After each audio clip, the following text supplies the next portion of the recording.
وما في الأرض أها بل ما تدرى قري آية before amana rasul لله ما في السماوات وما في الأرض وإن تبدوا ما في أنفسكم أو تخفوه يحاسبكم به الله ni ayo toñala ayo diyamoɓe je diyamoɓe ayo kono kato men mo ayo koto ya siti fendole bala min kata sahabiyol radiallahu anhum e lañinen karoti ati ko biri ayo naata o ayo jiita lillahi ma fi lsamawati wa ma fi l ard in tubdu ma fi anfusikum aw tuhfuhu yuhasibkum bihi llah sayin kelimatul ibda ka feŋo lankenama wolontan yakele fo ye bani tuhfuhu bari imake koten imake folo ibe konti bolal ako yuhasibkum bihi llah ala bal konti bolal fa yaghfir liman yasha asa junubo kafar min diyata nin kufulo kono wa yu'adhibu man yasha min fanan diyata sa yankankati wallahu ala kulli shay'in qadir ala ko be ala semboɓe feŋo be kanni a koto ni a juube ya siti min bala nin mu problème o dolete qur'an wala ayol la jiñala qur'an o aya kilin nene man ji waati kilima qur'an o aya kilin nene man ji hani ni a juube karambuŋol to talibole ka foye exame o to aya jumale folo jiita e sinamay koye ko aya jumale laban jiita monene man si ke miranin kumola fo nin kumo sahata ban faman saha galo nginin karo nan nginin karo man tembe jabiro buka tembe wala tinna jabiro ka nyon so do ko ni ayole jita do ko ni ayole jita parce que jabiro le man tara lonin ko ka ko qur'an wala aya kilim buka ji aya jamale ka ji nyon masala ni ko aya kilin folo jumale jita fay wo man so afoye aya jumale folo jita kato min folo jita aya lulu suratul alaq kayr iqra katafu allama al insana ma lam ya'lam aya lulu nin da jita bari mo kana fo moye ko aya jumale labanta jila o nyinen karo moye ko man benno o tesa hanol yata ko tan aya jumale fanan laban jita kuma min ka fo mo ya mira de aya laban jumale jita aya kidin wannan man ji muhammad kan sallallahu alaihi wasallam ayol ka jila aya jamale ka jiwati kidin wa so nin dulala neni ayo jube kamin fo ala ka fo walillahi ma dol bije ka karan wabi je walillahi do akra ado bije wati je lillahi ma fi samawati wa ma fi al-ard wa in tubdu ma fi anfusikum ayo jube jannabina min aya jumale ba sant barna ta da qur'ano fo mata purisa fahamu ken walatinna anin karandiro do fanan bije lebe qur'ano la ayo nyinin kala yenginin ka ayo min na kana wo fango jaabi straight away ayo min ba kan santo pour ya long ite min nyinin ka e kata santon ko le karan wo ba fula e ko duman ko le kan jaabi nin duman ko fanan karan wo ka fo e min ben kan wala kan jaabi qur'ano ka karanta to muslimul qur'ano karanya saybol ya fahamu tenen tolle ma fahamu parce que tol bulata mol le la karan ko wala tinna na tasuratul baqara ala labon to fonjan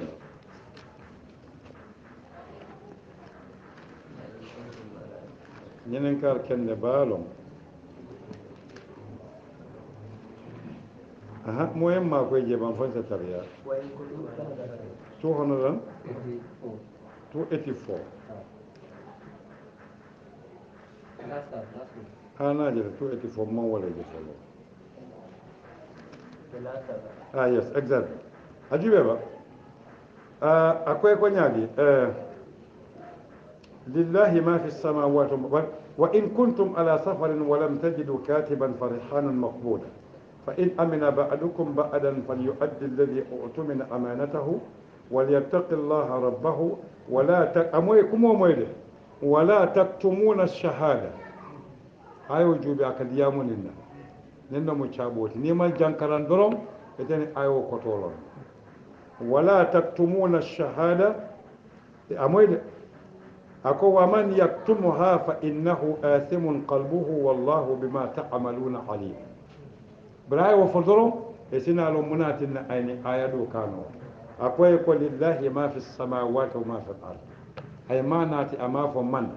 bari biri tambita ayo min be santo ko wa man je amafu wa ma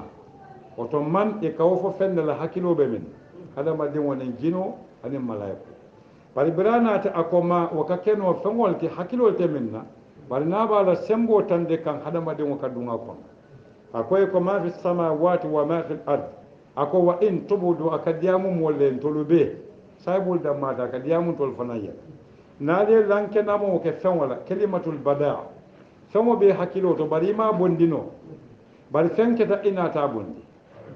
walakin ala ko malaiko le ko inni a'lam ma tubduna wa ma kuntum taktumun rako ambe udi bi asma'i haula'i qalu subhanaka la ilma lana ya ko to moy amoy braka ko ma fi ardi wa in tubdu ma fi anfusikum aw tukhfuhu yuhasibukum bihi Allah birini ayo jita minna ta riwaya do to saybol ko jahaltal wala madama yemin no yemin lankenama ala ka be konti bola konti dun na janna riwaya do be kila bul ko hada wadin way min ngani ya ama bara folo ala boki konti bola wala dan kaniyamu woto ni ayo akamuntala ko wa hadith way nem fasare so ni ta ko fengo mem man funti folo ala be konti bola ala dun kam mo konti bo ngani la baro be ngani ya boni kumo moyde ala ka hada madin o konti bo minala fengo min be tafurin asondo mo kono ana hakilo kono min be dandin ate ala man kutola na ya ke fulati aka konti bola bal min be dandin baro la hada madin o ngani yo na man funti baro bala folo be ma'ana baro manki asufola abuka konti bola ala la bala fatan be tawatile ka konti bo wala walakin najan ako in tubudu ma fi anfusikum manata min be dandin alfangol kono wala monti ni ko nafs ma min badandin sha'ani anfusikum alfan wal alhal amanke ka fa be kono da made abadandin ila alhal ka to santo ako wala taktumu shahada ayi fatandile kanina kili annahlu ayi fatandile kana sede yanu munna alal ka tandiko mo na fa wadi la garanti wala ayi karafa fa wala ayi ke sedo no be mu sede fa wala te kanenu ka duniya no doro yela hido tinya ilmin beni ala tema walatinna ko wa man yaktumuha ngamurun santo le priye nim fahamu do walatinna ko e jang wa in tubudu ma fi anfusikum aw tukhfu ya lanke na ma ya bondi wala yanu ni ya lanke na ma kita munti baro wala kita kumoti wa ma yalfazu min qawlin illa ladayhi raqibun atid barnata ya bar akita munti baro akoy yuhasibukum bihi Allah ka je ko hadama diw ibe alhalaw alhal kullolon bankelo ya bondi ima bondi ala ya ronne kata koy ko lillahi ma fi samawati wa ma fi al-ardi oto yitenu lanu ala ka tandila koy be koku kele ngani yela ay betia bar wala ay tan ala la dina wala mu akoto fonte hakika walatinna koy ko fayaghfiru imaji birin wakata ay fanat inin fa'ika wala kili minka koydiro ke ko wala fa'ul fasiha ka koyndi minama tinna ka duniya din kete musa fo ko a koto sa dinte ka ko mirate masalan ko mbanna mirata suñaro la man suñaro ko to ala ben konte bol ala ko le ata balwo ko non akoy ko hanin bi na kafaro bi jede ako fa yaghfiru liman yasha'u naman nin liman yasha'u kija ada ma de on ba fula talon boss ala kala man se ala tan ni kayo walatina ko fa yaghfiru liman yasha'u puri kana kukurun wake kana sede yanu ako wa yu'adhibu man yasha imaji ay gufrano tambinde junube kafaro ay yankankat wala bandi busaro ako min diyata fana abo yankankatila ako munatinna abo be kelano fana ako wallahu ala kulli shay'in qadir ala pour ala yankankato wala ala junube kafaro ala wolom kala fengo fenkan ako qadirun sembo bala min motel wala ka bay na diyata abakila so malo ya moy wo min ka angale kan fo aya fasari nyami amanja fanyo on dafta wala in the local context wala betem na man jam fanyonna na man jam fanyonna bari man taki nyom fanan no hani na man jam fanyonna oto man nyomma oto dai se bariya item ngela ni understand okay itela understanding to ninne understand ta katambiyata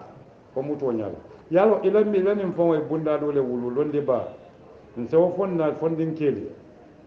yalon qur'ano mo kawo minti qur'ano tambita arabu kawala qur'ano tambita mola kawala walatina qur'an o ni angale kan ni ya karan angale boko hakili tubalom e kana koronto kala koto di koyti a fahamu nyami angale kan because ate kuliyata arabu kan fon wotide ay arabu kan wadan nin wonte no arabo li la kan won nyami qur'an o koyda ko wa in kuntum fi raybin mimma nazalna ala abdina fa'atu bi suratin ama fa yakum mislah akola ko min mislihi min mulunta ko anyo amanka fon wote bala anyo woto ni man nyo nati no ta fon nati no walatin qur'an o a tebe loading londo min ka manke ko londi kolenno aman koleya yo bula mol ko kono tendoron a koleya tale ta fahamul wala mo ko da mala nyanta fahamul ko manke kuma te min sabati moli na titano moli yo bula moli nim bula ka jutu mo fin wala alam be bota adama le balan be mo nin kunken kinin walti anin yelo nin juso muna tinne be sonna ikafo ko mo ko le hakilo diatete o de mete da fenna fonin bala jata fasado ko fuwariya nin jahalo nin kalamuta baliya kon anin kelo nin ponko na wol tuje wol man beteya tan ka ba mo fo le nin ka fon fon fen beteya ta di wandi mol min kuriya ta di ya fon problème wolom ninti nin kitabo nata hadama dimole amadna malaiko le wala ya nata nati mole oto mo nyanta fahamu wala tinna kitabo nin ako ay bayano ke koyniro ke femobe parinte malo nimmu jarabi jumale safari mole en karan kira gole ko ami baylo ko ka sey gamule ko hani talin won be dindi maya fonyere ni ke baya ta suru ni samuna suru ka dendi ko dum ba abgake sawo kata kulliya laba adam ba dingo ka tale adam ba dingo bukatu tulatin kan da won ten don be suru ni san ni ba fulanye mulan kan mbuka lalan dindi ma ba adam mo ka ke ba le yirwa ko ko tudula kilin wato wai din ya moy suru wo bita kulliya la bita tantan ko so la bita tan ha bar ni ke ba te buka lala bari to fana nyanta ke ba la ni ko andi kum wala le sai wala ma ko toti ke mamman ne ga kawo moy de modi ya moy bari ta mamu ni moy le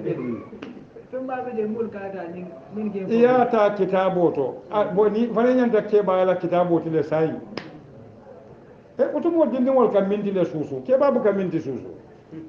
ha mo nyantale yekke ba ya ko dol kono yesi nin kumo abentale ban ala senin fo ban kila senin fo ban bari fango fen tinya de nyuwa ngo hani tiyo inga tiyo sene muna mbuka si ko ten ka tiyo kendo len furi mol bonyonto hada ma dimoy fo fen karan aya do bije mole yo de la dundi ko kono dati je bari fana mari kuriya balake amman kuriya ka te bala na fala ni ite mi ya domo imam fudo feren ite le man faham katu moy kino di la bolo ye bolo ye le nyaabe te bo domo kan ni kulo ni ay kuno ke je do te fala mo ka ta may hakilo le ada ma dem alay hakilo le dia because nyaaji be ifin ko be na kitabu karam do na majhabul ya babu jihad nyaaji be ka mo le ko dal kulo se barial ke je mo kana ma so men tammi da wala be man or hamsa fim modna kan yalo nemmo ko e ko karata wala ba ko non tata tajila fa ko munati ne man in murontana kanata wulo kon afa munati nan tata ba ko tata tajila mine wala nan man ta fa ko munati ne ta kanata wo fon momo ye bariya kete hada madin wotem ani nyaato ta tema wala dondi nyino wala alafte kala jongole alafte yeddan ala mirole momo lon wati ولكن الله سبحانه وتعالى أي كتابه جندمية لونكو غير مقيد بالزمان ومكان ولا عالم ولا مكان ولا قوم ولا شعب أبي دنيا كنو تدرون في الدنيا ساين من الله وكتابه جند الله كوي يقول لعلكم تتفكرون أما فل اللهم فكروا كنوا أكو يتفكرون في ميرا يعقلون كتو حكي معي ite kana fonya danja mbe dan najam prumo ye tele ki prumo wol ganda dan dan ya muhammadu le ki prumo nyanda dan dan muhammadu sahibo kila radiyallahu anhu kada yama amela ja mas mun jabal temma akay ko be mila kiti la akay ko bi kitabillah akay wo nim wonte wa bi sunnati rasulullah akay nim wonte akay ko ajtahidu bi ra'i fokara mo te jamba no ayo fo be mbulu be men ba tan dilla ko ijtihadu ni amoy al mushawara wa shawirhum fil amr anata min kamma wolo mole duru koto ke kamira kendo ala koy ko fasalu ahla dhikr in kuntum la ta'lamun wa ayo nata mun tole anata bira annabiyum wala qasasu dante annabiyum wal biri nuha aya dante fa futa wata koy ko fasalu ahla dhikr jan kalimatul ahla dhikr wala min ya tarikhu karam ako fasalu ali jininka mas'ulan jininka fawal bal jininka la fanan nyanta kala jinindir la fanan tile ko seko wondem mbe jininka wala ko gambia jal sanji tan jininka kilim mudo jellom ni muso ye mi abe jelle bo sanji wuli kilim jininka kilim kan ya wuli ndile ko mol bukata nyaato sanji tan mol be ku kilim woni jininka ka nim moy almamo ye dam fitiro arkam fulala ibe sabanjawo jola nyaadi de sanji wuli kilim mol ba nyinin ka to mol ko ka bi tulo ko la funti jam so ni karam mo sero le sabbi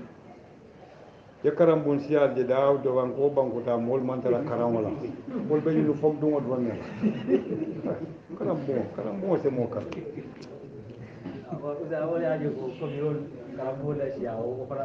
karam mo siada e sai mo siada man mo ko karam mo siada man karam ko wanto tiri biji problème wala be keri mofin kunda fon wala balunya passé de dal mofin wala be ñom ma ko la dunya jenya kendo wala na dunya mira nya kendo wala nin fulol kende ya drombe ala lonnale be kila sallallahu alaihi wasallam na silolon na alkiyama be de dal ba nin duniya man deda kon to lanin duniya be ñaame abe kole ala jana soto de kan to lanin duniya ka pour mi jamala ke mola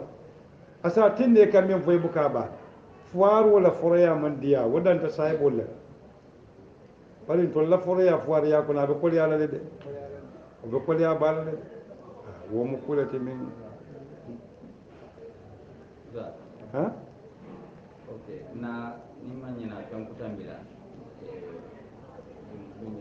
labanta jallo ha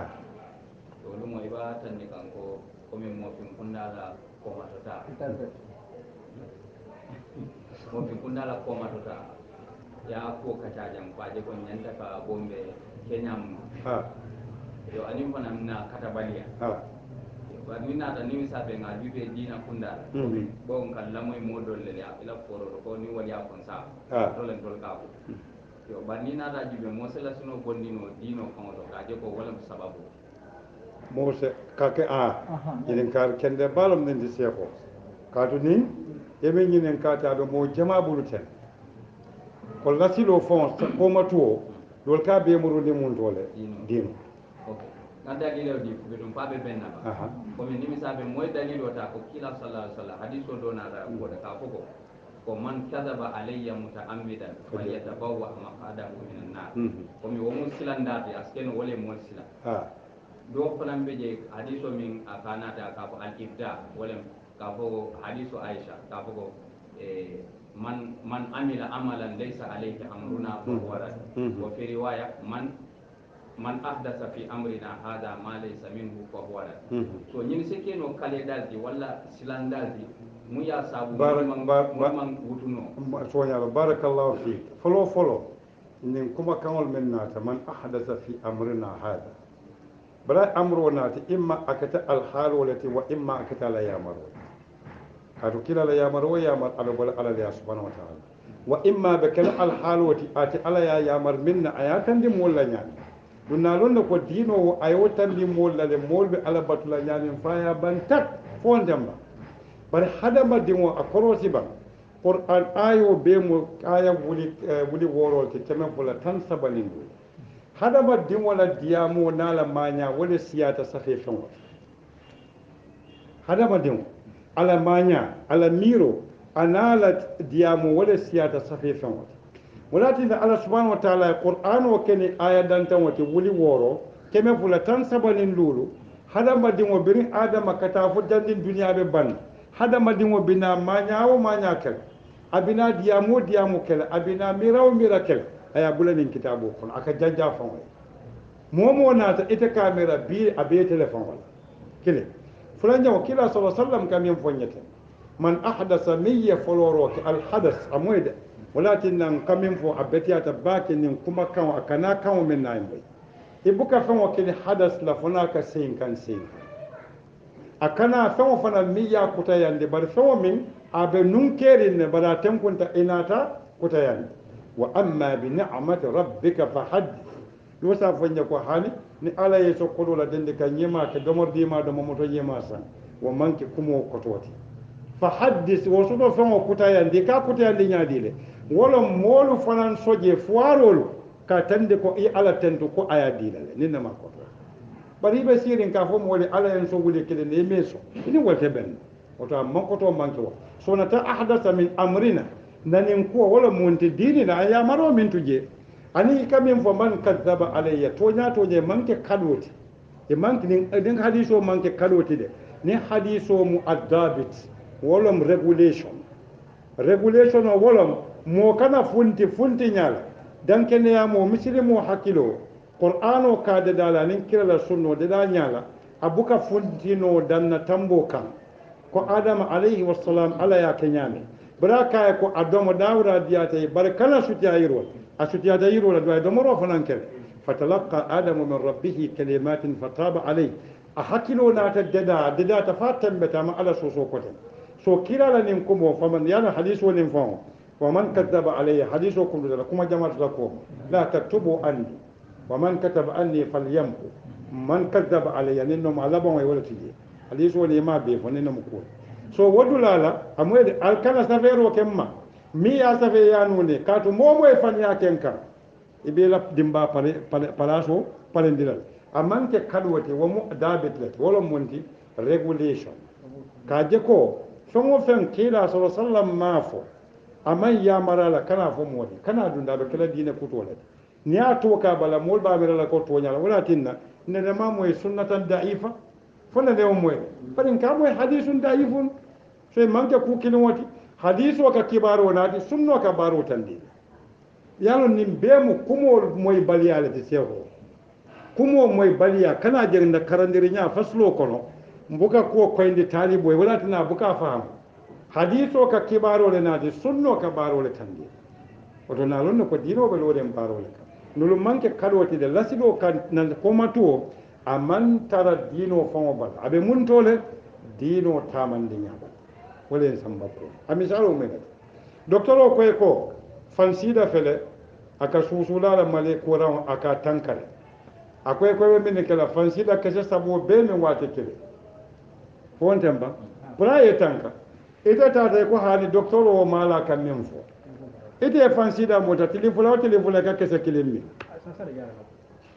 ni malaria yete mota ite mina fala docteur la koto e ba fala man docteur yano ayano wala ite le mala ya maro kanya wala yesamba ko kan misalo le pasi wala kitanto yaje dino mo taran sila balet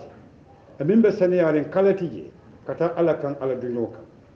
bari yaje sidandi mesa jamala katara adendon walatina ko wala tattabi'u subula kati bal bondila la sila bakan wo subulul kana bunda jamala